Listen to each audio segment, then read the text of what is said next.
Assalamualaikum warahmatullahi taala wabarakatuh. Salam pertemuan, salam pencerahan, salam malam Sabtu. Apa khabar saudara? Saya mengharapkan anda semua sihat walafiat. Saudara Anwar Jubin, anda orang pertama muncul dalam Amir Hijaz Fan. Begitu juga dengan saudara Mustafa Ilyas, saudara Muhammad Fuad. Assalamualaikum. Donald Lu, how are you Donald? Begitu juga dengan saudara Zamari LC daripada Perak hadir. Terima kasih. Beritahu dari Perak tu tahulah. Yuk teman orang Perak ya.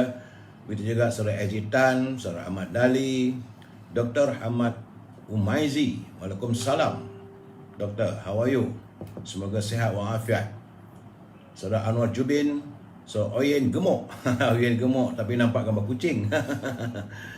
Begitu juga dengan saudara Mansur Wahab. Waalaikumsalam, selamat malam. Saudara Thomas Tan, saudara Zanal Ishak. Waalaikumsalam kepada teman-teman yang berkesempatan melayari ini. Beliau berkesalam juga. Puan Nur Maria Rubidin bersama dengan pasangannya. Doa saya anda sentiasa bahagia. Saudara Acik Warisan. Waalaikumsalam. Atuk Wak dari mana ni? Di Selangor kot. Saudara Abu Samah Yang Maya. Waalaikumsalam. Selamat malam. Salmah Saad, Raja Kuala Krai. Ini Raja di Kuala Krai. Dia bikin salam untuk seluruh warga Cinta Damai.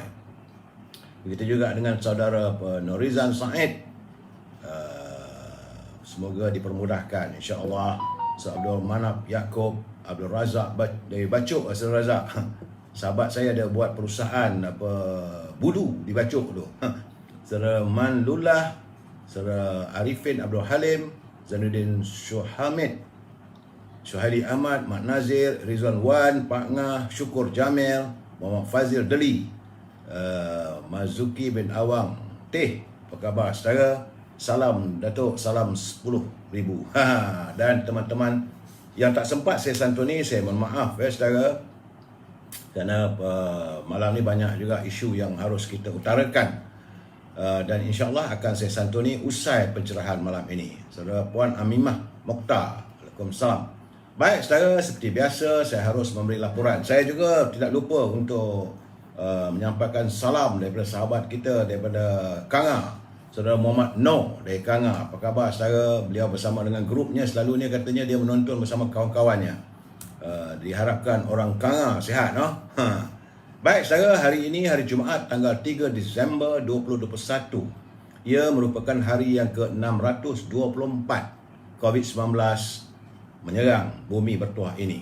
Dan pada hari ini nampak gayanya laporan yang saya terima ada sedikit pengurangan. Semalam 5,806, hari ini susut 5,551. Dan semalam kematian adalah 47 orang. Jumlah keseluruhan yang terkumpul sejak COVID menyerang negara kita adalah 2,649,578 orang. Dan kematian sudah melebihi 30,300 orang. Jadi kepada teman-teman semua, sebab itu saya katakan jagalah diri kita, jagalah kebersihan kita. Saya juga terima kasih kepada saudara Rio dari Universiti Malaya, pemain bola Universiti Malaya saya ya, DJ yang terhebat, kerana beliau menghantar kiriman saban malam, saban hari kepada saya. Hari ini saudara dah 3 hari. Dalam tempoh 3 hari ini apa yang dapatan saya, jumlah terkumpul sudah 16,796 orang warga kita yang dijangkiti oleh virus corona dalam tempoh 3 hari. Sebab itu saya katakan pastikan kita melakukan penjarakan sosial. Begitu juga jaga kebersihan diri. Kalau kita keluar rumah, pastikan kita sentiasa balik ke rumah cuci diri kita, mandi ataupun bersabun tangan dan sebagainya. Saudara, pastikan keluarga kita selamat daripada dicengah oleh virus corona. Kerana hari ini saya juga menerima satu kiriman daripada Yang Berhormat Datuk Seri Presiden UMNO, Datuk Seri Zahid Hamidi, yang begitu concern. Beliau menzahirkan kesedihan yang teramat melihat apa yang berlaku di sekolah menengah Seri Puteri. Katanya saya menerima kiriman WhatsApp. Jadi kata Datuk Zahid, beliau menyuarakan rasa sedihnya terhadap insiden seramai 65 orang. Rupanya 65 orang pelajar tingkatan 1 dan tingkatan 2 Sekolah Seri Puteri di Cyberjaya yang disahkan dijangkiti oleh COVID-19. Insiden ini, kata Datuk Zaid, amat menyedihkan. Sebelum ini pun kita dimaklumkan, menurutnya beberapa sekolah di Johor terpaksa ditutup akibat jangkitan pandemik. Oleh itu, Kementerian Pendidikan Malaysia perlu bertindak lebih efisien bagi memastikan sekolah tempat yang selamat untuk guru dan anak-anak kita. Mereka perlu memastikan tahap keselamatan murid dan pelajar pada situasi terbaik sepanjang anak-anak ini berada di sekolah untuk menimba ilmu. Itu kata Datuk Seri Presiden UMNO. Jadi beliau mengharapkan semoga tiada lagi kita mendengar berita-berita yang menyayat hati tentang anak-anak kita yang bersekolah serta guru-guru mereka dijangkiti wabak berbahaya. Dan beliau dengan perasaan tulus ikhlas mendoakan agar semua pelajar, murid-murid dan guru-guru yang dijangkiti COVID-19 yang terbabit diberi kesembuhan segera. Itu luahan hati Presiden UMNO yang concern pada kehidupan rakyatnya. Begitu juga hari ini, saudara, saya agak terperanjat dan gerun. Jadi harus berwaspada, saudara, kerana hari ini Malaysia sudah pun merekodkan kes pertama varian yang dibimbangi VOC, iaitu Omicron. Varian ini memang berbahaya dan jaranglah dapat diselamatkan, kerana bagaimanapun ia membabitkan seorang pelajar dari luar negara, kabarnya daripada Afrika Selatan. Pelajar tersebut yang punya rekod perjalanan dari Afrika Selatan. Penemuan itu disahkan oleh Menteri Kesihatan Saudara Khairy Jamaluddin dalam sidang media hari ini, dan memaklumkan bahawa pelajar terbabit sudah pun diarahkan untuk menjalani kuarantin diri. Jadi katanya saringan kepada kontak rapat individu berkenaan juga sudah dijalankan dan keputusannya adalah negatif. Pelajar universiti swasta di Ipoh, rupanya dia sekarang ni kuarantin di Ipoh. Jadi warga di Ipoh berhati-hati, kalau boleh jaga kebersihan diri kita, sentiasa pakai pelitup muka. Saudara, ini bahaya ni, saudara. Saudara Mak Sepana teruskan pencerahan dan kebaikan demi rakyat terbaik. Warga UMNO tetap diteruskan perjuangan demi negara, saudara Mak Sepana. Jadi dalam keadaan begini, kita amat mengharapkan, sebab saya dah cakap 3-4 malam dulu bahawa virus corona jenis Omicron ni memang bahaya. Ia berlaku di Hong Kong, semalam di Singapura, dan hari ini disahkan ada di bumi kita ini. Jadi kita mengharapkan agar Kementerian Kesihatan dapat melaksanakan tugas dan tanggungjawab mengatasi masalah ini supaya penyakit ini tidak menjalar. Itulah kita mengharapkan agar COVID-19 jenis Omicron ini tidak berleluasa. Jangan jadi macam dulu. Bila dibuka pintu negara kita ini, datang pelancong-pelancong dari luar, dari negara China, maka akhirnya sampai hari ini kita tak selesai lagi menyelesaikan masalah COVID-19. Dan bila ada pula Omicron ini, saya harapkan bahawa ia dapat dihapuskan, dilupuskan. Jangan berlarutan. Saya khawatir sangat-sangat, saudara, ya. Baik, saudara, itulah laporan yang saya dapat berikan tentang kedudukan COVID-19. Kita masuk seketika. Pendek je, saudara, tentang e-commerce. Berniaga kena berniaga, susah macam mana pun kena teruskan perniagaan. Jadi kepada saudara yang mempunyai produk yang mahu diwawarkan, sila hubungi Al-Azhar di talian 0113341241. Sibukkanlah dia, sebab saya sekarang ni sibuk dengan haruman setangi bakur, iaitu merupakan wangian yang disukai oleh para malaikat dan dibenci oleh syaitan. Dia juga, Azhar juga sekarang ni tengah sibuk menguruskan perniagaan minyak wangi daripada Timur Tengah. Katanya sempena teman-teman yang melayari Amir Ijaz Fans, beli satu dapat satu percuma. Hubungi beliau. Harga saya tak boleh sebut, ini perjanjian saya dengan Facebook. Kalau saya sebutkan harga dan sebagainya, itu merupakan advertisement ataupun iklan, saudara. Selain daripada itu, kalau anda tak dapat berhubung dengan Azhar ataupun dia sibuk, hubungi pula Siti Farehah di talian 017 711 4300. 017-711-4300. Sibukkan pula Siti Farehah dengan dendeng manis Siti Farehah. Di samping, saudara juga boleh mewawarkan produk saudara dan menyusun program saya untuk sesi labun secangkir kopi. InsyaAllah besok saya akan melabun Di mana saya melabur tak tahulah saudara. So ya. Dan bagi kawasan mereka yang tinggal di sekitar Lembah Kelang, bolehlah hubungi Syauqi Kizinis di talian 012 357 5703. Ini untuk bekalan buah-buahan dari luar negeri seperti ceri, anggur, apple, buah lai, buah mangga dan sebagainya. Buah-buahan tersebut itu akan dihantar terus ke rumah anda. Harganya adalah harga di bawah pasaran, iaitu di bawah harga supermarket. Saudara. Baik, seperti biasa malam ini kita jangan lupa juga produk tokoh jamu kemaman milik saudara Zul. Saudara boleh berhubung dengan saudara Zul di talian 019 917 0449 019 917 0449 atau layari internet ini tokoh jamu kemaman. Malam ini seperti semalam juga saya katakan bahawa produknya ialah jus Al-Hafiz Ashifa, jus 30 IQ. Ini adalah makanan para anbiya. Ia merupakan bahan-bahan yang di ramuannya adalah kurma, kismis, badam, delima, air zam-zam dan habatus saudah. Saudara, amat baik dan sesuai untuk anak-anak yang mula berada di sekolah minggu ini dan seterusnya untuk anak kita ke sekolah. Ia membantu untuk mencerdaskan minda dan merangsang akil pelajar dan para tahfiz.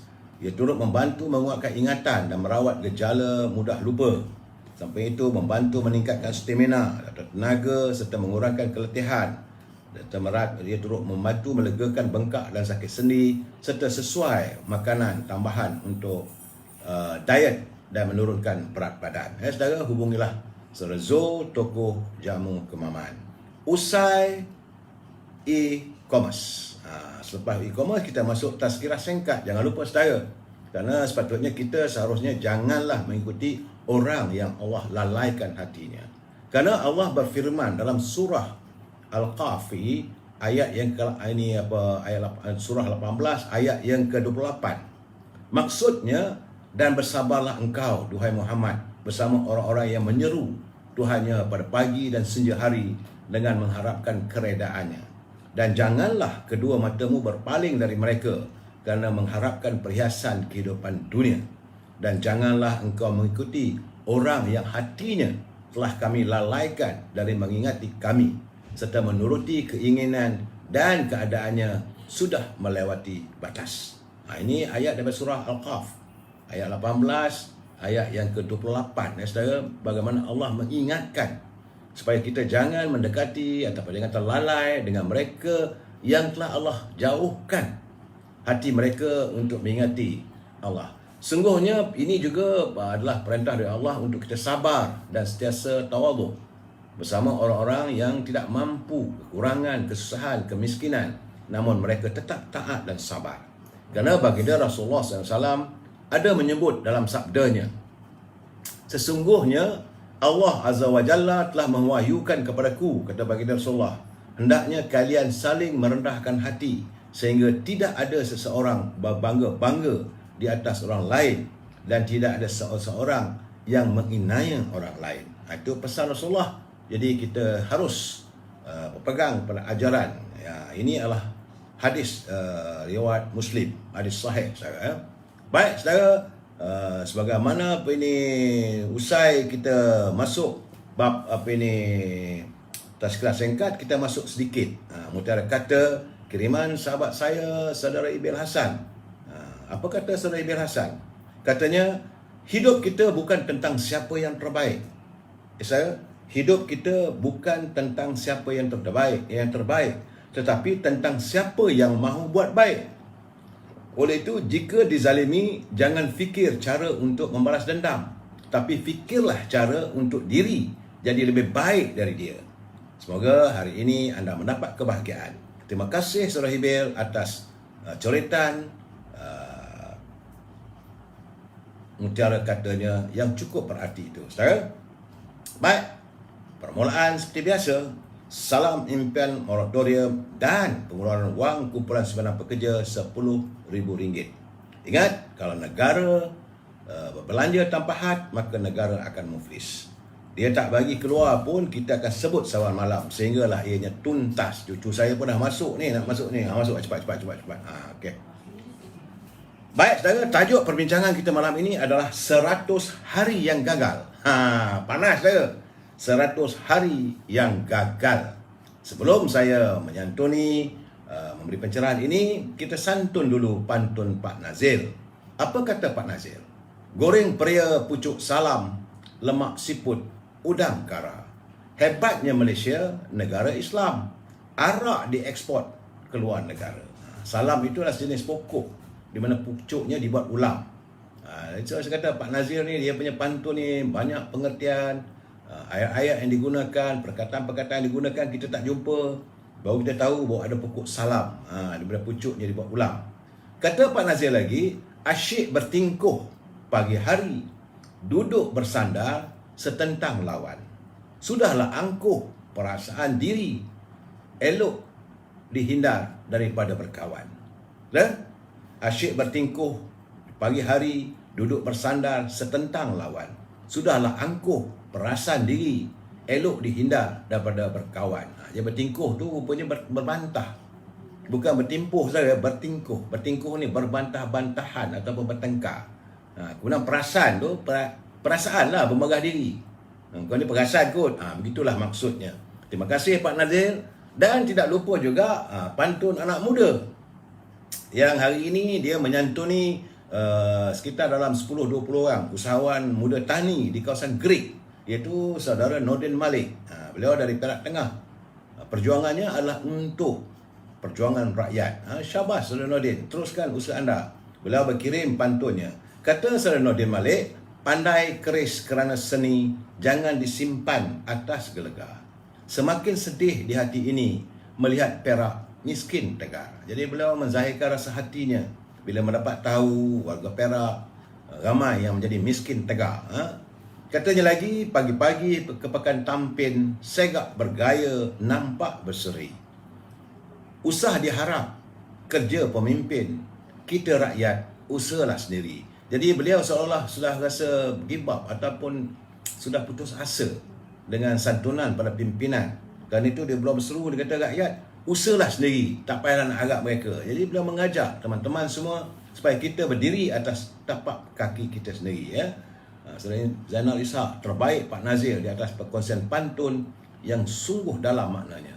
Saudara, terima kasih Pak Nazil, terima kasih saudara Nordin Malik daripada Perak Tengah. Usai pantun, kita masuk sikit, itu gedung ilmu. Ini adalah bicara orang-orang terdahulu daripada kita. Orang tua-tua kita dahulu, dia menyantuni tentang bagaimana harus kita melihat pemimpin itu. Pemimpin seharusnya mempunyai acuan yang baik, bukan menggambarkan keangkuhan mereka. Dan kita tak mahu hadirnya pemimpin yang suka mengamuk. Sikit-sikit nak mengamuk, tanpa mampu menyantuni hati dan perasaan sendiri. Tak boleh mengawal perasaan. Kerana kata pemimpin terdahulu, mereka mengharapkan pemimpin hari ini, kalaulah pemimpin yang suka mengamuk, maka negeri kacau, rakyat pun teruk. Akalnya singkat, fikirannya suntuk, budinya rendah, hatinya busuk. Diberi ingat, ia mengaruk. Diberi petua, ia mengutuk. Itu kalau pemimpin suka mengamuk. Orang macam ni tak sesuai dijadikan pemimpin. Tambah mereka jika dijadikan pemimpin, rakyat terperuk, sengketa tumbuh, bala mengaruk. Negeri yang kuat jadi serbuk, hancur negeri itu. Rakyat yang damai jadi terperuk, dijadikan tua, amatlah buruk. Kalau hadirnya pemimpin yang suka mengamuk begini, maka mereka memimpin umat, maka orang bergamuk. Pantang pula dijadikan induk, tak boleh jadikan ketua, jadikan induk, kerana membawa bala dan kutuk. Itu pesanan orang-orang tua-tua kita dahulu. Kalau kita nak mencari pemimpin, hindarkanlah pemimpin yang suka mengamuk. Bercakap pumpang, tak ke mana pun. Saudara, kita sambung malam esok. Baik, saudara. Mestilah saya memberi peringatan kepada mereka yang menyunting semula live saya ini dan dimasukkan dalam channel YouTube ataupun sebarang channel, maka semua itu adalah tanggungjawab anda. Saya tidak bertanggungjawab atas sebarang suntingan. Malahan apa saya ada tulis, yang anda coretkan dalam halaman ini juga harus anda bertanggungjawab. saya tidak bertanggungjawab kerana sekarang ni maklum sajalah di bawah Akta Komunikasi ini selalunya ini admin kepada WhatsApp pun boleh dikenakan tindakan. Jadi saudara harus ingat apa yang anda coretkan itu adalah tanggungjawab anda dan saya tidak bertanggungjawab sama sekali. Ini program saya dengan pesan kena nyatakan. Kena protect diri kita sendiri saudara. Saudara Nur Aizan, maaf saya compare MB Zamri dengan Syahrani. Jauh beza, aktif berbagai program yang menjana ekonomi. Sini Nur Azizan. Ya saudara, itu keadaannya di Perak. Saya tak tahulah bagaimanapun, saya orang Perak tapi jauh di perantauan. Kita melihat keadaannya. Sebagaimana yang saya katakan tadi, kalau anda menghantar kiriman ataupun mencoretkan coretan, sebarang coretan, maka anda harus bertanggungjawab atas coretan anda. Saya tidak bertanggungjawab. Dan kena ingat, ini adalah halaman pencerahan politik. Prinsipnya kita mesti bersetuju untuk tidak bersetuju. We must agree to disagree. Dan sebab itu saya harap agar kita adalah warga cinta damai harus menyantuni setiap perbahasan ataupun pencerahan yang saya lakukan ini dengan bahasa-bahasa yang harmonis. Elakkan kita menggunakan bahasa-bahasa yang tidak sopan. Ini pesanan daripada peguam saya, dia kata kena sebut. Orang tak suka dengar pun kena sebut juga katanya. Saudara? Baik saudara. Hari ini saudara dalam suasana mendung, hari Jumaat, orang pergi semayang, tetapi seperti biasa. Maka demonstrasi unjuk rasa berhubung kenaikan harga barang masih berlarutan. Saya melihat ia bagai sukar dihentikan sehinggalah pihak pimpinan negara benar-benar dapat mengatasi masalah ini secara tuntas. Kerana amarah rakyat terhadap kenaikan melampau harga barangan membuatkan seluruh negara jadi marah. Mereka marah kerana harga barang masih lagi tinggi dan seolah tidak mampu dibeli oleh rakyat. Meskipun pelbagai arahan telah diberikan oleh pimpinan negara, namun harga barangan terus mencanak tanpa ada tanda mampu dikekang. Hari ini, saudara lihatlah di pasar pun tidak lagi sibuk. Warga sudah mula menjauhi pasar kerana mereka tidak ada kemampuan untuk membeli belah di pasar-pasar. Saudara, dan seperti biasa tadi di hadapan pusat membeli belah di Kuala Lumpur, iaitu Sogo, di hadapan Sogo di Jalan Tengku Abdul Rahman, yang merupakan pusat para demonstran melakukan unjuk rasa. Situasi tambah gawat kerana selalunya yang mengadurkan unjuk rasa ini warga kota keturunan Melayu, tapi sekarang ni daripada kalangan Makal Sakti pun turut sama. Begitu juga dengan pemandu teksi dan mengadakan konvoi kereta. Saudara, ini sudah dalam tahap yang tidak boleh dipandang ringan oleh pimpinan negara. Saudara, jadi bagaimanapun saya berterima kasih pada pihak polis kerana dapat mengawal keadaan dengan baik dan tenteram. Jadi tidak ada berlaku pergelutan ataupun sebarang rusuhan.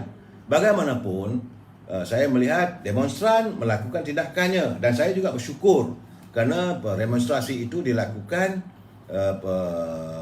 Mereka yang melakukan unjuk rasa itu terdiri daripada kalangan-kalangan pimpinan NGO, itu badan-badan pertubuhan bukan kerajaan, serta warga biasa.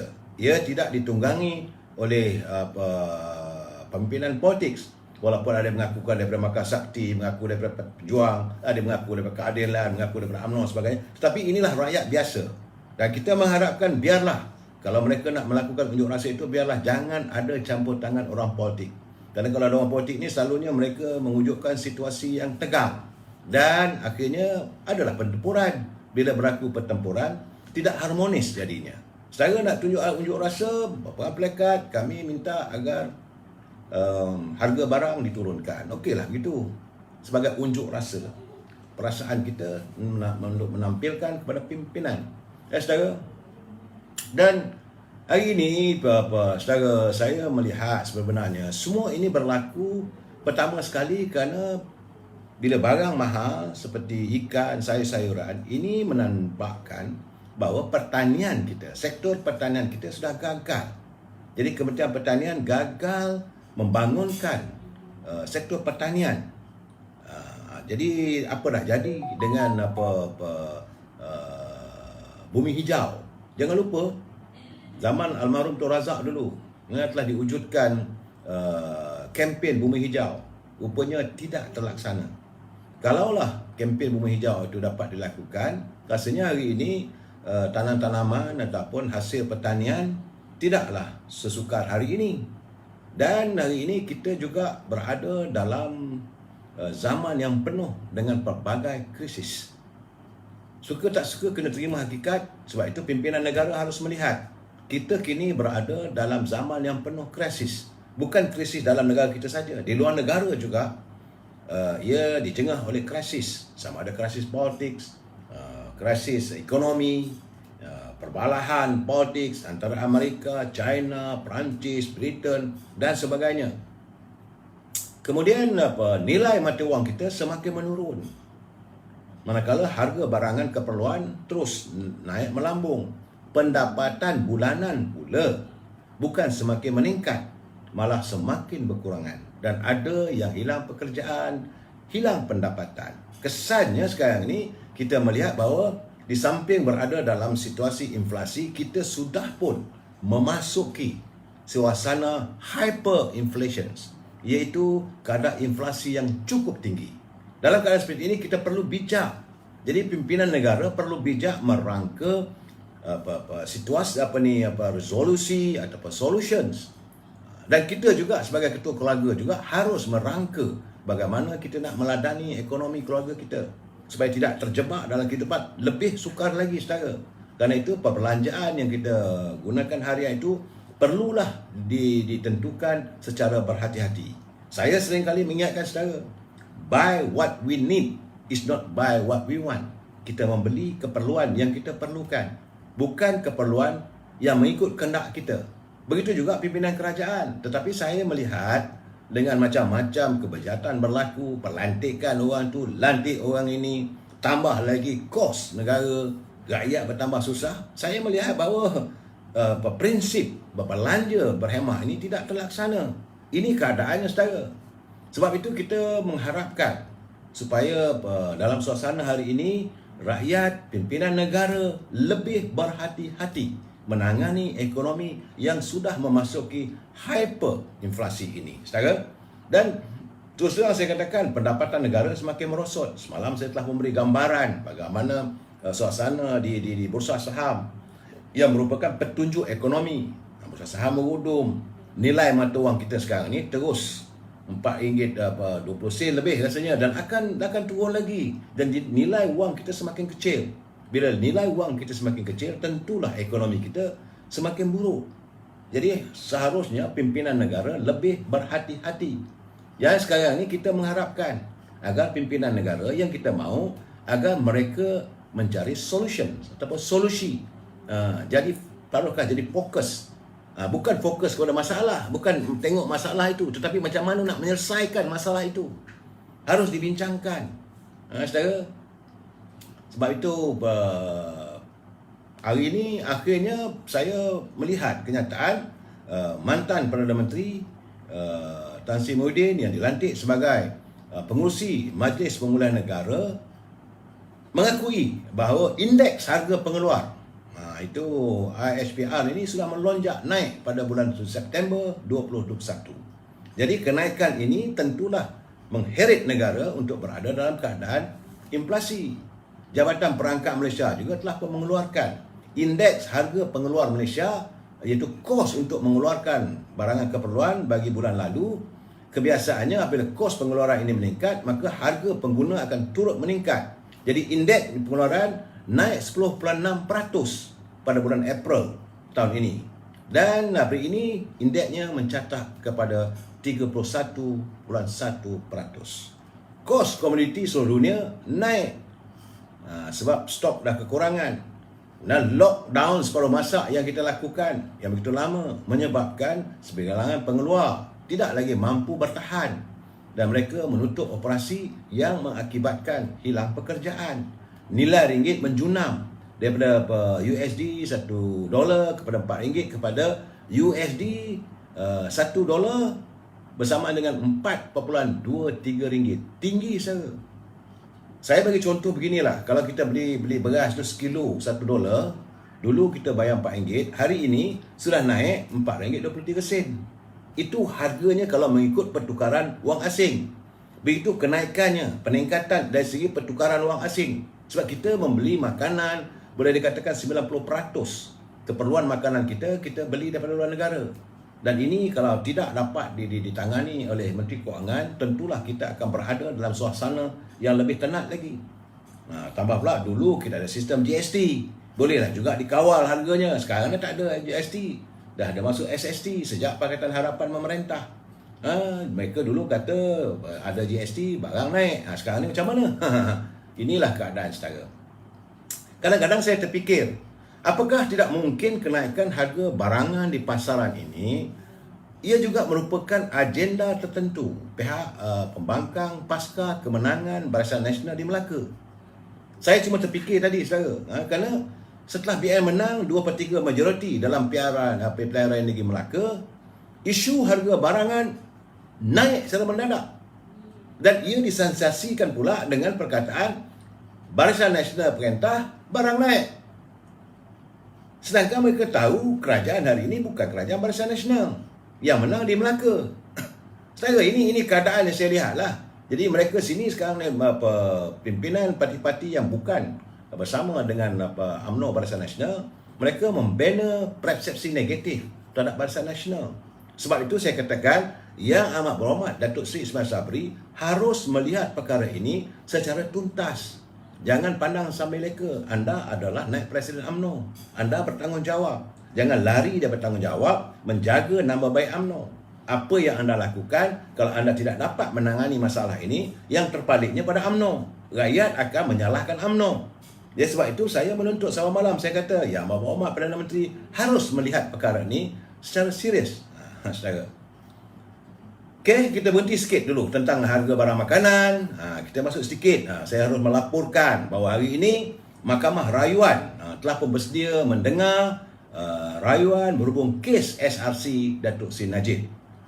Dan pendengaran rayuan tersebut akan dibenarkan pada tanggal 7 Disember. Itu sehari sebelum sepatutnya 3 hakim membuat keputusan penghakiman berhubung dengan rayuan Datuk Seri Najib yang dijadualkan pada 8 Disember. Jadi artinya kalau mengikut dari jadual begitu, tentulah tidak akan berlaku 8 Disember penghakiman tuntas daripada 3 hakim tersebut, kerana akan mendengar rayuan, kerana ada penemuan baru, bukti-bukti dan sebagainya sebagaimana yang dinyatakan oleh Peguam Bela Datuk Seri Najib. Saya mempunyai verbatim, itu ataupun kenyataan penuh. Tapi saya rasa saya dah berbual dengan peguam saya tadi, dia kata elok saya tidak nyatakan sepenuhnya atau menyiarkan kerana ini boleh mensabitkan saya kepada contempt of court.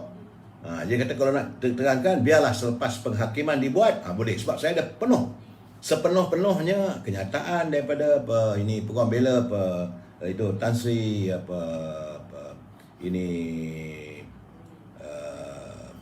Tan Sri Syafi Abdullah, dan juga persoalan dengan wartawan. Tapi peguam saya kata jangan sebut dulu, biar dulu kes ni. Bagaimanapun bila saya kata macam mana dengan komen daripada seorang peguam itu Zaid Ibrahim, dia kata itu boleh lah, dia kata itu kerana komen dia sebab beliau adalah pengamal undang-undang. Saudara Zaid Ibrahim adalah dia bukan daripada parti UMNO, dia daripada parti DAP. Saudara, dulu dia dengan Parti Keadilan. Tapi beliau menyatakan bahawa terdapat aspek dalam kes pendakwaan yang dilihat lemah, katanya. Itu je komen dia. Kemudian keterangan penting berhubung pembayaran kepada suami Zeti telah disediakan dalam pembelaan dan ia tidak selamat untuk mensabitkan Datuk Seri Najib berdasarkan kes pendakwaan seperti yang dikemukakan. Itu pandangan daripada Saudara Zaid Ibrahim. Datuk Zaid Ibrahim dia kata, kerana dalam sistem keadilan jenayah, katanya, pihak pendakwaan tidak boleh sekali-kali menyekat ataupun menyembunyikan bukti yang akan membantu pembelaan. Ia akan menjadi menjadi satu salah laku keadilan. Katanya bahawa Datuk Seri Najib is innocent until proven guilty. Sebab beliau berpegang pada prinsip keadilan. Saudara, itu saja yang saya dapat beri nyatakan bahawa berhubung dengan keputusan Mahkamah Rayuan bersetuju mendengar argumen ataupun apa yang akan dikemukakan oleh peguam bela Datuk Seri Najib. Sama-sama kita tunggu 7 bulan nanti. Lebih saya tak boleh bagi tahu saudara sebab nanti kalau kita komen naya saya. Sementara itu yang agak merunsingkan saya dan memeranjatkan saya apabila Jawatan Kuasa Akaun Parlimen PSC mendedahkan bahawa punca Malaysia, negara kita ini lambat menerima vaksin kerana masalah kewangan. Pula dah. Saya terkejut kerana ini sangat mengejutkan kerana ketika itu negara di bawah pimpinan Tan Sri Muhyiddin, apakah kita kekurangan wang? Sedangkan beliau mengumumkan bahawa pertukaran sebanyak 3 bilion, 5 bilion tak silap saya. Waktu Tan Sri Muhyiddin jadi Perdana Menteri. Jadi ke mana perginya duit berbelas bilion yang saya sebut sekarang ni rejim lah. Rejim Tan Sri Muhyiddin umumkan telah digunakan untuk membeli vaksin. Ke mana pergi duit tu? Kerana bila PSC mengatakan kita tak bayar duit, maka vaksin lambat sampai. Jadi dalam keadaan sekarang ni, kenapakah rejim Tan Sri Muhyiddin memberikan pelbagai alasan? Seperti kononnya waktu itulah kerana lambat, kerana kuasa-kuasa besar sudah membolut semua vaksin di pasaran. Sedangkan PSC kata kita tak menyediakan kewangan. Ini masalah saudara. Saya harap bahawa perkara ini juga perlu disiasat. Tapi ingatlah bahawa kos ataupun wang yang digunakan itu telah diletakkan di bawah OSA. Saya harapkan bahawa PSC mempunyai immunity untuk menyiasat walaupun perkara itu diletakkan bawah OSA. Kalau ada berlaku ketempangan atau berlaku salah urus takbir, maka mereka yang terbabit perlu dibawa ke muka pengadilan sebab ini wang rakyat. Saya terkejutlah bila dengar begitu. Kerana ketika rakyat sedang terancam nyawanya, saat itu kita mendengar macam mana Tan Sri Muhyiddin mengumumkan ini nak buat bangunan lah, nak buat dewan lah, perolehan itu, perolehan ini, adanya kontrak runding terus. Sedangkan yang utamanya kita harus menyelesaikan masalah vaksin. Waktu itulah, saya tak tahulah.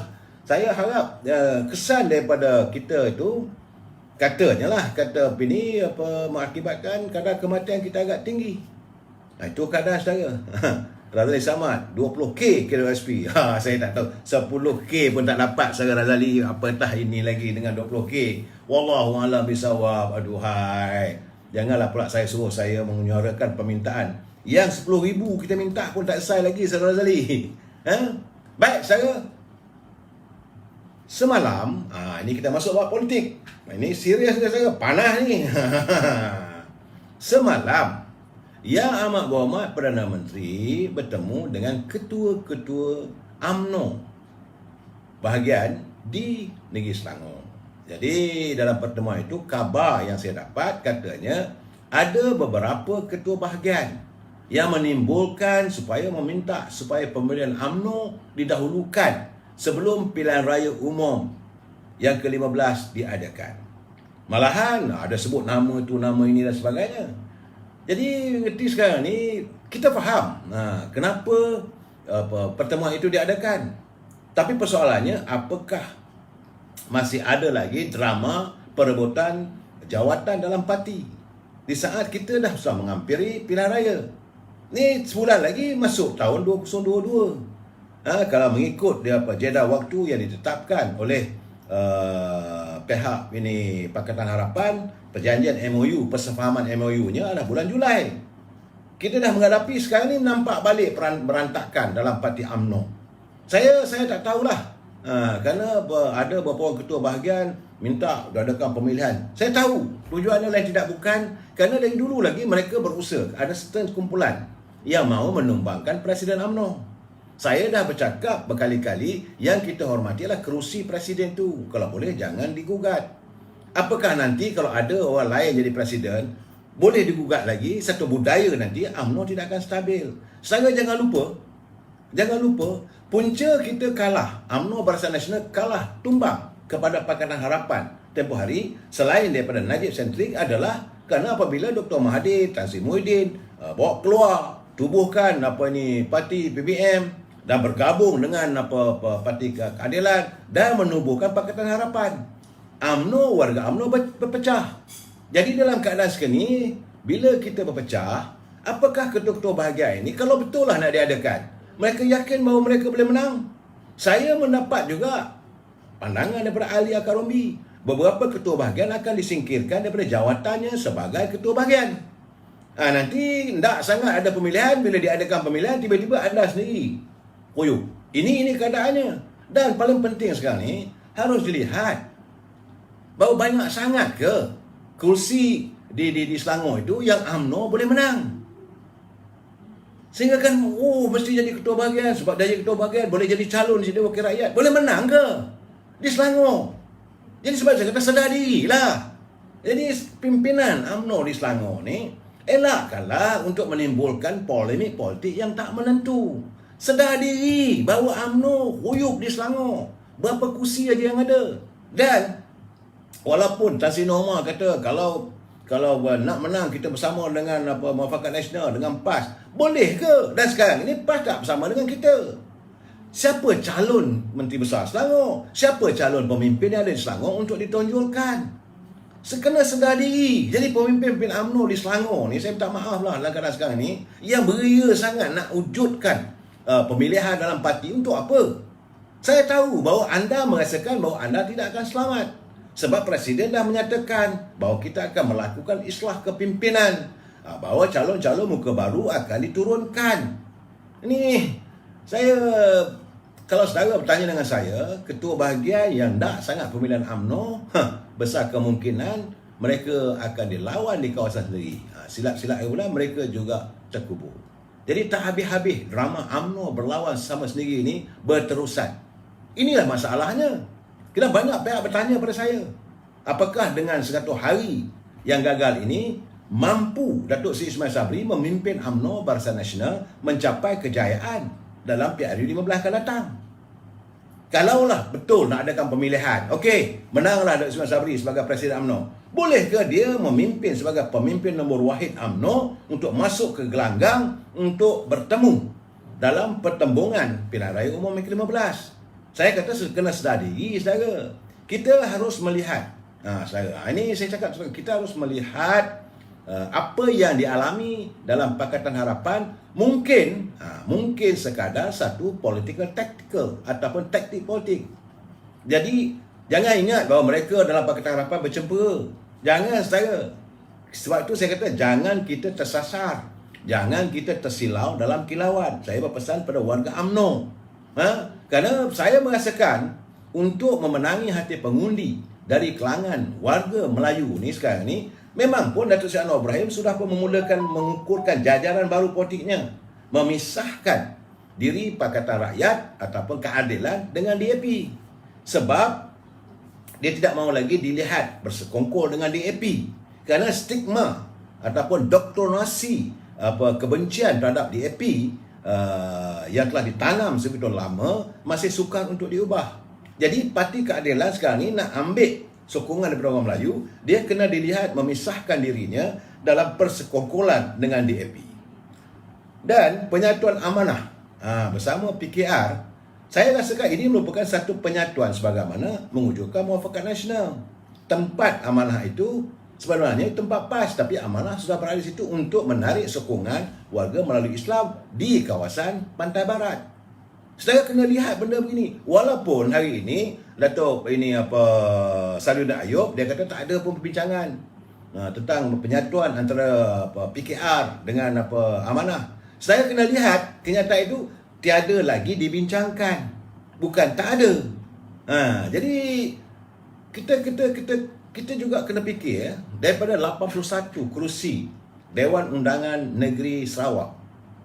Sekarang ni Sarawak sedang dalam proses untuk melaksanakan pilihan raya negeri Sarawak.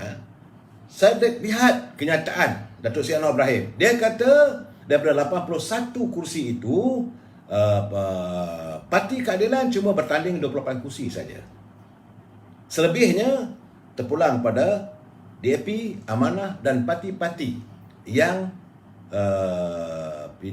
Pakatan Harapan Kelani. Artinya saudara, di Sarawak sudah menunjukkan jajaran baru. Kena lihat, kena fikir betul-betul. Jadi bagi saya inilah modul yang akan digunakan dalam menghadapi pilihan raya ke-15 nanti.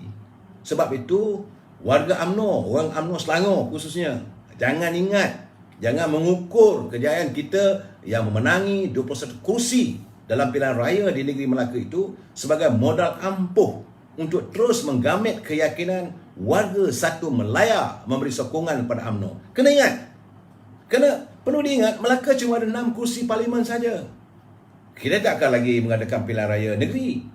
Dari Melaka cuma 6 kursi. Daripada 6 kursi itu, UMNO cuma ada 1 kursi saja, itu di Jasin. Saudara. Kemudian yang satu lagi di Masjid Tanah diwakili, okey, kursi UMNO, tapi dah lompat katak. Paling tinggi pun 2 kursi. Itu di Melaka, saudara. Yang 4 lagi itu dikuasai oleh satu Perikatan Nasional dan 3 lagi oleh DAP.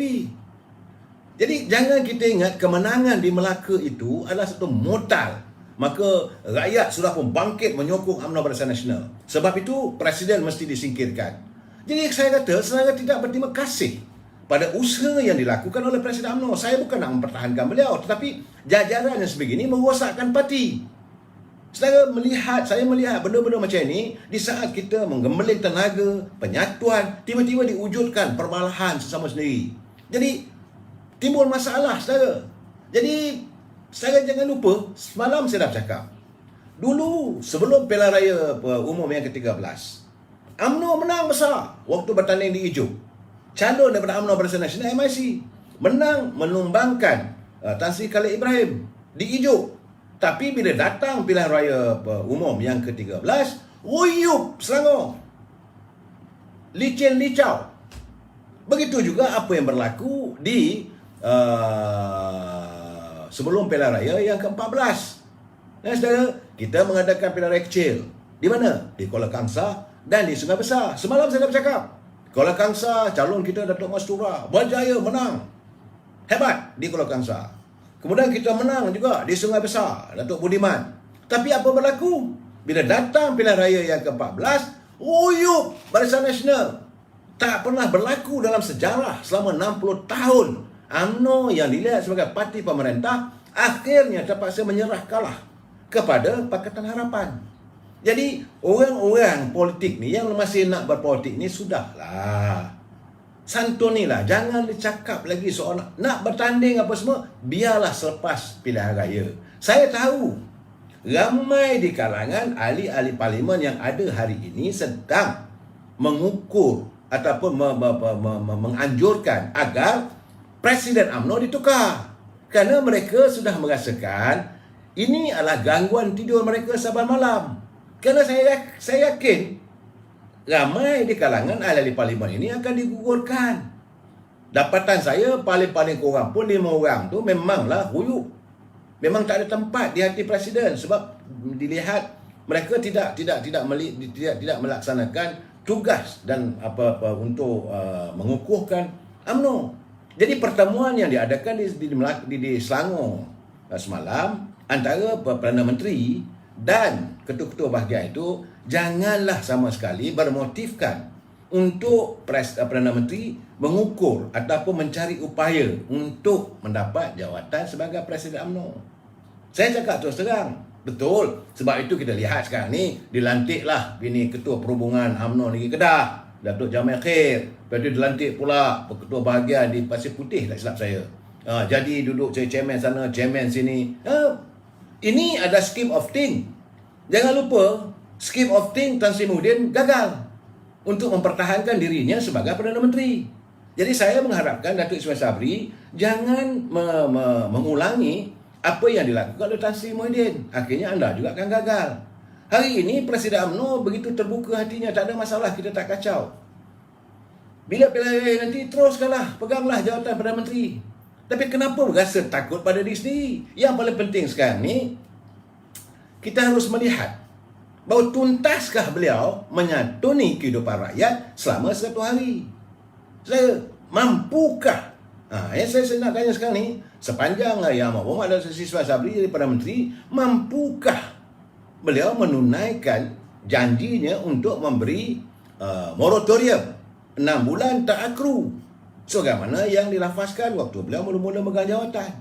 Begitu juga bila dia mengatakan bahawa penyimpan dalam kumpulan wang simpanan bekerja boleh mengeluarkan wang mereka sebanyak RM10 secara tuntas, one off. Dan tunaikah? Tidak. Bagaimana dengan kehidupan rakyat? Bagaimana dengan pekerjaan? Adakah disantuni ekonomi negara? Mampukah dirungkai belenggu keperitan hidup rakyat yang dialami oleh rakyat setelah terkurung selama lebih 1 tahun? Waktu itu beliau menjadi menteri yang menjagakan soal PKP ini. Jangan lupa yang itu. Dan hari ini rakyat menanti. Apa ni? Yang kita lihat sekarang ni datang pula satu virus yang baru. Ini keadaannya. Jadi dalam persoalan begini, saya merasakan bahawa kejayaan di Melaka bukanlah satu modal ampuh untuk UMNO Barisan Nasional untuk menggapai kejayaan dalam musim pilihan raya umum akan datang. Saya ingin menjelaskan di sini. Warga UMNO, sebagai warga UMNO, saya harus menegur, saya harus memberi pandangan saya. Saudara. Dan soal paling utama, apakah benar rakyat yakin dengan kepimpinan Datuk Ismail Sabri menerajui bahtera negara sebagai nakoda nombor wahid? Sedangkan saat ini harus diingat, harimau yang terluka, Datuk Seri Anwar Ibrahim, sedang melebarkan cengkamannya. Kalah di Melaka, dia tak diam diri, masih berterusan. Dan beliau setelah pun menggamit lebih ramai anak-anak muda. Hari ini, ini kena ingat juga saudara, bahawa kita perlu insaf. Pindaan umur kelayakan pengundi 18 tahun di negara ini dan pendaftaran pemilih secara automatik telah pun diwartakan secara rasmi pada hari Rabu. Setiausaha Suruhanjaya Pilihan Raya Dato' Ikmaluddin Ishak, dia kata Seksyen 3A dan B Akta Perlembagaan Pindaan 2019 diwartakan sebagai P.UB615/2021 dan berkuat kuasa pada 15 Disember 2021 setelah mendapat perkenan daripada Duli Yang Mulia Tuan Agong Al-Sultan Abdullah Riyatuddin Al-Mustafa Billah Shah. Artinya anak muda sudah boleh mengundi dan mereka secara otomatis akan menjadi pengundi. Ini keadaan. Saya melihat keadaan begini, tentu banyak anak muda berpihak kepada keadilan. Jadi sebab itu SPR memaklumkan bahawa pindaan kepada perundangan subsidiari berkaitan pilihan raya itu peraturan-peraturan pilihan raya dan peraturan-peraturan pilihan raya pindaan ini telah diwartakan pada 30 November. Dalam keadaan begini saudara, setelah 100 hari, sebab saya kata setelah 100 hari pentadbiran Malaysia yang dinakodai oleh Datuk Seri Ismail Sabri, apakah rakyat merasa tuntas? Apakah kita berjaya? Dapatan saya, masih ramai rakyat mengatakan bahawa gagal. Agak sedih. Saya sedih kerana beliau adalah sebagai naib Presiden UMNO. Beliau adalah sebagai pemimpin UMNO. Sebab itu saya katakan, suka tak suka kita harus memikul. Jadi dalam keadaan begini, saya merasakan kadang-kadang saya terfikir.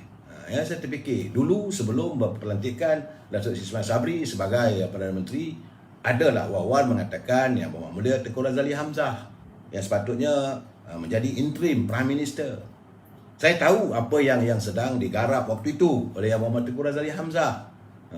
Katanya bahawa waktu itu ada rakan-rakannya di peringkat antarabangsa bersedia untuk membantu negara untuk memasukkan pelaburan nilainya tidak kurang daripada 2 triliun. Sebab itu saya pernah sambil makan-makan tengah hari dengan Yang Berhormat Tengku Razali, dia mengatakan bahawa kalaulah wang itu masuk ke negara kita ini nilai sebanyak 2 triliun, maka dia kata dia nak bagi kepada rakyat tiap-tiap seorang 5,000 ke 10,000 untuk menyelesaikan masalah ekonomi yang kita hadapi. Tapi beliau disingkirkan. Itu keadaannya. Jadi kalau dalam sekarang ini saya melihat bahawa apakah keadaan suasana ekonomi ini dapat diperbaiki. Sebab itu mungkinlah, kerana mungkin itulah saya rasakan bahawa Yang Berhormat Tengku Razali mengatakan okey, tak nak pakai tak apalah. Sebab itu beliau seolah-olah bukan merajuk, dia kata dia pun dah letih dengan keadaan kebejatan politik yang berlaku pada UMNO khususnya, pada negara kita ini. Malahan beliau begitu mudah disingkirkan. Dia berusaha untuk rakyat, mencapai kejayaan, jiwanya lain untuk rakyat. Sebab itu dia bila kata kalau begitu keadaannya, dia berusaha untuk meremajakan semula UMNO. Juga dipandang sinis. Jadi dalam keadaan begitu, saya bagaimana yang saya janjikan semalam, saya terbaca tulisan sahabat saya Saudara Roslan Latif. Ini bukan untuk berkempen tidak, saudara. Jadi untuk kita supaya warga UMNO yang muda-muda ni faham, supaya anak-anak muda faham who is Tengku Razali is actually, ya. Sebab pada tahun 70-an, 80-an, UMNO sebagai parti politik sudah mempunyai pelaburannya sendiri. Nilainya berbilion, saudara, berbilion ringgit. Sebab itu kalau bila saya masa makan tengah hari dengan beliau, bila dia kata adalah teman-teman, kawan-kawan di peringkat antarabangsa sedia untuk membawa pelaburan sekitar dalam 2 trilion ringgit, saya yakin. Sebab waktu beliau berada di anjung kuasa bersama dengan Tuan Razak, zaman Tengku Abdul Rahman, beliau mewujudkan Fleet Group. Yang Muhammad Tengku Razali menubuhkan Fleet Group pada tahun 1972. Waktu itu dalam Fleet Group ada Bank of Commerce, ada Bancang Bank, ada BCB Nominees, ada NST Credit and Leasing, Fleet Communication, Fleet Distribution, Fleet Telecommunication Industry, Fleet Telecom Trading, Fleet Trading and Average, Kompas Singapore, Times of Malaysia, Berita Distributor, Berita Publishing, Berita Bookstore dan berpuluh anak syarikat. Nilainya berbilion ringgit. Tapi bila kroni Tuan Dr. Mahathir datang, maka semua itulah disonglap habis. Uyup. Sedangkan itu semualah milik UMNO. Sebab itu dia, Tuan Tengku Razali kata dia yakin kalau waktu itu diberi kesempatan, dia nak membina balik. Yang hilang itu bukan tak boleh dibina semula. Bukan tak boleh, boleh. Saudara. Kemudian apa ini, jangan lupa selepas pertandingan 1987, apabila Yang Muhammad Tengku Razali menentang Dr. Mahathir waktu itu, pertandingan itu. Jadi maka renung, kata Saudara Roslan, dia ambil alih oleh kumpulan-kumpulan tertentu. Duhai, kenapalah komputer saya ni. Ini jadi dalam keadaan begitu,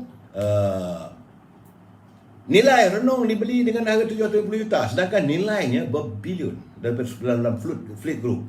Kerana di situ ada Faber, ada Cold Storage, ada UEM dan berpuluh syarikat PLC. Saudara. Kemudian jangan lupa Yang Muhammad Tengku Razali melaksanakan impian Tun Hussein On.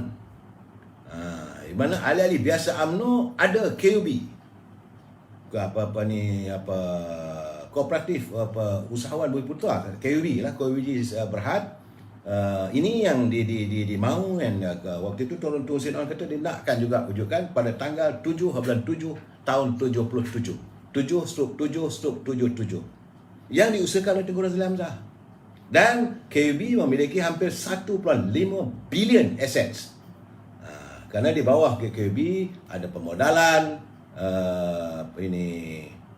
Bersatu, ada Talasco Insurance, ada Kewangan Bersatu, ada JB Credit and Leasing, ada Advance Electric, ada Sri Damansara Bandaraya Development, Idris Hydraulic, UMBC dan berpuluh anak syarikat di bidang harta tanah. Kemudian pemuda UMNO sendiri memiliki syarikat Talasco. Dalam Talasco tu ada Fujitsu komputer. Kemudian wanita UMNO pun ada pelaburan sendiri, termasuk rangkaian taksi, masa tu pengangkutan, boleh dikatakan banyak, termasuklah Petronas. Semua itu sudah pun semakin uyup, saudara. Sebab itu dia mengatakan kalau boleh, dia nak memindah kembali untuk melakukan rejuvenations UMNO ini. Pemulihan bersama-sama dengan Presiden UMNO Datuk Seri Hamidi. Sebab itu dia bersedia mengambil jawatan sebagai penasihat UMNO. Tapi kalau nasihat tak nak didengar oleh kumpulan yang ramai, saudara, oleh kumpulan yang ramai, bukan Presiden tak dengar. Presiden dia tidak mengamalkan diktator macam mana era Dr. Mahathir, cakap dia saja. Tapi Datuk Zahid Hamidi dia mengamalkan syurah, semua bersetuju baru tindakan diambil. Itu keadaannya. Tapi dalam keadaan begini kita nak menghadapi pilihan raya macam mana? Seandainya kerusi presiden ini di-challenge ataupun dirombak pula lagi, cuba dirobohkan oleh mereka yang begitu pelahap untuk kekal sebagai wakil rakyat. Rakyat dah tolak. Saudara jangan lupa, saya dah bercakap saya dah bercakap berkali-kali, jangan lupa bahawa Parti Keadilan sedang membawa satu arus yang lebih hebat daripada tsunami politik 2018. Pilihan raya kumpulan pilihan umum 14 itu waktu beliau berada di penjara. Tapi hari ini beliau berada di luar penjara. Saudara, bila saya kata begini, saya mengatakan saya puji Anwar Ibrahim. Tidak, saya nak mengingatkan warga UMNO supaya jangan kita berbalah sama sendiri. Dalam keadaan kita sekarang ini kurang diyakini oleh warga se-Melaya. Jangan fikir hanya untuk di Melaka saja. Kena fikir juga apa yang akan berlaku di Sarawak, apa berlaku di Sabah, apa akan jadi di Pahang. Apa pula akan Pahang memanglah Perikatan Nasional konon letak semua calon. Apa yang akan terjadi di Terengganu, apa terjadi di Perlis, di Kedah dan sebagainya. Kalau kita masih saling berebut, masih saling berantakan sama sendiri, saya merasakan bahawa UMNO juga akan mengalami suasana mengulangi apa yang berlaku pilihan raya yang ke-14. Buat macam mana pun, saya sebagai warga UMNO, saya melihat dengan penuh kekhawatiran apabila adanya usaha mengatakan pilihan parti mesti diutamakan dulu sebelum pilihan raya.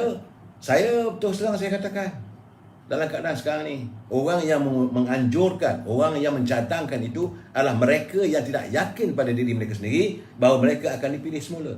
Orang ini cuba menanam kebencian terhadap institusi Presiden UMNO. Dan saya harap agar Perdana Menteri tidak terjebak dalam masalah ini. Kalau beliau juga terjebak, maka beliau akan mengulangi apa yang dialami oleh Tan Sri Muhyiddin. Dan jangan lupa, beliau akan jadi Perdana Menteri yang paling singkat dalam sejarah. Sekurang-kurang Tan Sri Muhyiddin ada juga setahun lebih. Ini tak sampai setahun, baru 1 hari. Dalam tempoh 1 hari pun, rakyat sudah pun membuat hukuman, judgement bahawa Perdana Menteri dengan kerajaan keluarga Malaysia ini dilihat gagal. Apabila harga barangan tidak terkawal, apabila kumpulan wang semalam bekerja tidak dapat melaksanakan sebagaimana apa yang dijanjikan, apabila moratorium 6 bulan hanya diberi 3 bulan, apabila ekonomi masih berterusan terperuk, apabila wang kita bertambah susut. Dalam keadaan begini sepatutnya kita perkukuhkan pentadbiran negara sama-sama, bukan mencari perbalahan sama sendiri. Keadaan ini saya haraplah agar yang Perdana Menteri dan orang keliling beliau, pentingkanlah negara daripada anda mementingkan diri sendiri. Janganlah anda menjadi apik lempang yang membuat nasihat yang bukan pada Perdana Menteri, akhirnya anda menjahanamkan parti kita. Kita sambung lagi malam esok. Wabillahi taufiq wal hidayah. Assalamualaikum warahmatullahi wabarakatuh. Selamat malam.